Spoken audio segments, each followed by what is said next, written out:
আসসালামু আলাইকুম। মিয়ানমারে জান্তা বাহিনী এবং বিদ্রোহী গোষ্ঠী আরাকান আর্মির সংঘাতে একটি জটিল পরিস্থিতি তৈরি হয়েছে। খবরে বলা হচ্ছে যে বাংলাদেশে প্রবেশ করতে নাফ নদীর পাড়ে অপেক্ষায় হাজারো রোহিঙ্গা, হাজার হাজার রোহিঙ্গা অপেক্ষা করছে, তেমন একটি খবর এবং চিত্র দিচ্ছে চ্যানেল 24। এর মূল কারণ হচ্ছে যে এই সংঘাত চলছেই এবং বাংলাদেশের অভ্যন্তরে প্রায় 100, 150, 200 বা 250 জন বোধহয় বিচ্ছিন্নভাবে সীমান্ত রক্ষী বাহিনী, মিয়ানমার জান্তার বা সরকারের, তারা কিন্তু আশ্রয় চেয়েছে এবং তাদেরকে আবার ফেরত পাঠানোর প্রক্রিয়া চলছে। তো তারা ঢুকে যাচ্ছে, তাদের বেলায় হয়তো বাধা দেওয়া হচ্ছে না, কিন্তু রোহিঙ্গাদেরকে ঢুকতে দেওয়া হচ্ছে না। এবং তার মানে বুঝতে পারছেন যে এখনো যারা রোহিঙ্গা যারা আছে তাদের জীবন কি পরিমাণ দুর্বিষহ এবং বিপন্ন হয়েছে, যে তারা বাঁচার আশায় ছুটে আসছে বাংলাদেশের দিকে।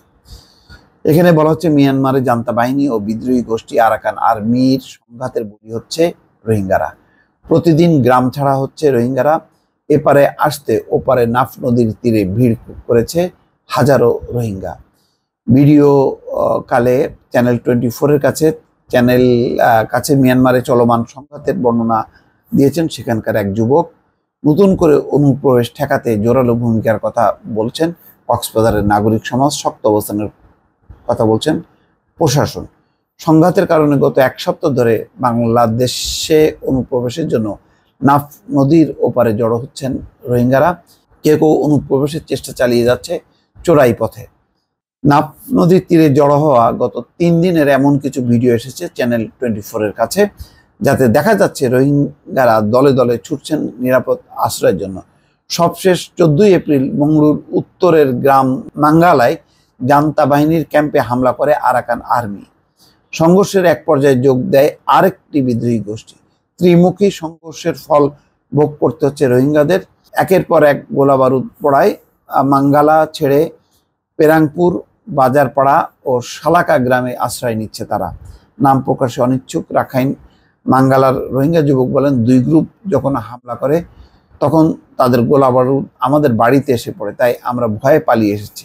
এদিকে রোহিঙ্গা নেতারা বলেছেন জান্তা বাহিনী ও আরাকান আর্মি 2 পক্ষই চায় রোহিঙ্গাদের বিতাড়িত করতে। তার মানে পরিস্থিতি এমন যে আরাকান আর্মি রোহিঙ্গাদের পাশে নেই, আর জান্তা বাহিনীও রোহিঙ্গাদের পাশে নেই। রোহিঙ্গাদের সংগঠন FDNM আরসির বোর্ড সদস্য সৈয়দুল্লাহ বলেন, আমরা বারবার তাদেরকে বলেছি এদেশে না আসতে, প্রয়োজনে এক গ্রাম থেকে অন্য গ্রামে পালিয়ে থাকুক, তবু যেন এপারে না আসে, কারণ আমরা 7 বছরও মিয়ানমার ফেরত যেতে পারিনি। যদি বাকিরা চলে আসে তাহলে আরাকানে রোহিঙ্গাদের শেকড় হারিয়ে যাবে। কক্সবাজারের স্থানীয়রা বলেছেন যে কোনোভাবে ঠেকাতে হবে অনুপ্রবেশ, তবে প্রশাসনের দাবি অনুপ্রবেশ ঠেকাতে বিজিবি, কোস্টগার্ডের পাশাপাশি প্রতিটি এলাকায় বাড়ানো হয়েছে নজরদারি। কক্সবাজারের সিভিল সোসাইটির সভাপতি মোর্শেদ চৌধুরী খোকা বলেন, যদি রোহিঙ্গারা ঢুকে পড়ে তবে তাদেরকে ফেরত পাঠানো কঠিন হয়ে যাবে, সুতরাং আমাদের প্রত্যাশা থাকবে তারা যেন বর্ডার অতিক্রম করতে না পারে। তার মানে কি পরিমাণ তারা জিম্মি হয়ে গেছে বা বলি হচ্ছে, যে না আসতে পারছে না ওখানে থাকতে পারছে, এরকমই একটা পরিস্থিতি। অথচ কত জায়গায় আন্তর্জাতিক সহায়তা, মধ্যস্থতা বা হস্তক্ষেপ এখানে না চীন করছে, না ভারত করছে, না পশ্চিমারা কেউ করছে, যার ফলে রোহিঙ্গারা খুবই বিপন্ন হয়ে পড়ছে দিনকে দিন। দর্শক ভালো থাকবেন, আল্লাহ হাফেজ।